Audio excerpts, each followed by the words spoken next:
The Starlit Sea cut through the inky darkness of the open ocean, its sails taut under the weight of an ominous wind. The crew, hardened by years of seafaring, felt an unease they could not shake. The air was thick with a tension that seemed to emanate from the very wood of the ship, as if it harbored a dark secret. From the moment they had set sail, the crew experienced a series of strange occurrences. Tools vanished, disembodied whispers echoed through the corridors, and the oppressive sensation of being watched haunted their every step. Yet, seasoned as they were, they pushed these fears aside, attributing them to the natural stress of the voyage. Their denial was shattered one moonless night when Samuel, the cook, was found dead in the galley. His body lay contorted in an unnatural pose, his face twisted in an expression of indescribable terror. There were no marks of violence, no signs of struggle, only the stark, unyielding evidence of fear. The crew was gripped by panic, their minds racing with tales of curses and ghosts. But the captain, Elijah Kane, was a man of reason, and he dismissed these stories as superstitious nonsense. Despite the captain's reassurances, the atmosphere aboard the ship grew heavier. A palpable sense of dread permeated every corner, every creak of the timbers. The next to fall was Jonah, the carpenter. He was discovered in his workshop, eyes wide open and unseeing, his soul seemingly sucked from his body. Again, there were no wounds, no signs of a struggle, only the lingering scent of something foul and ancient. The fear among the crew turned to desperation. They moved about in pairs, unwilling to face the ship's malevolent presence alone.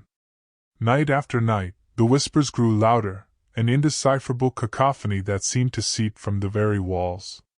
Shadows moved where there should have been none, and a deep, resonant growl echoed through the hull, a sound that chilled the blood of all who heard it. One by one, the crew members met their end. Each death was a puzzle, a gruesome tableau of silent terror. Marcus, the navigator, was found on the deck, his hands clutching his throat, his eyes bulging as if he had been strangled by an invisible force.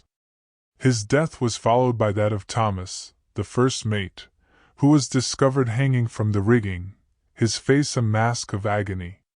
Captain Kane, now driven to the brink of madness, sought to uncover the source of this evil. He delved into the ship's logbooks, old maps, and ancient texts, hoping to find a clue.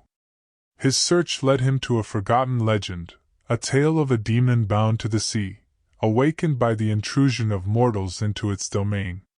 This demon, it was said, thrived on fear and despair, drawing power from the very souls it consumed. Realizing too late the gravity of their situation, Kane tried to reverse course, to escape the grip of the malevolent force. But the ship seemed to have a mind of its own, steering them ever deeper into the abyss. The crew, now reduced to a handful of terrified men, could do nothing but await their doom. As the days passed, the demon's presence became more pronounced. The ship groaned under an unseen weight, its timbers splintering and cracking. A dark mist enveloped the vessel, obscuring the sun and plunging them into an eternal twilight. The few remaining crew members were picked off one by one, their bodies left in grotesque parodies of life. In the end, only Captain Kane remained. He stood at the helm, staring into the void, his mind shattered by the horrors he had witnessed. The whispers, now a deafening roar, seemed to emanate from within him, driving him to the brink of insanity. The demon, having fed on the fear and despair of the crew, finally revealed itself.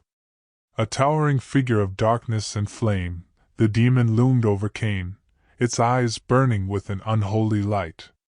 It reached out, its hand a claw of shadow, and touched the captain's forehead. Kane felt his soul being ripped from his body, a sensation of cold fire that seared through his very essence. His last thought was a prayer for oblivion. The Starlit Sea, now a ghost ship, drifted aimlessly through the ocean, its sails tattered and its deck empty.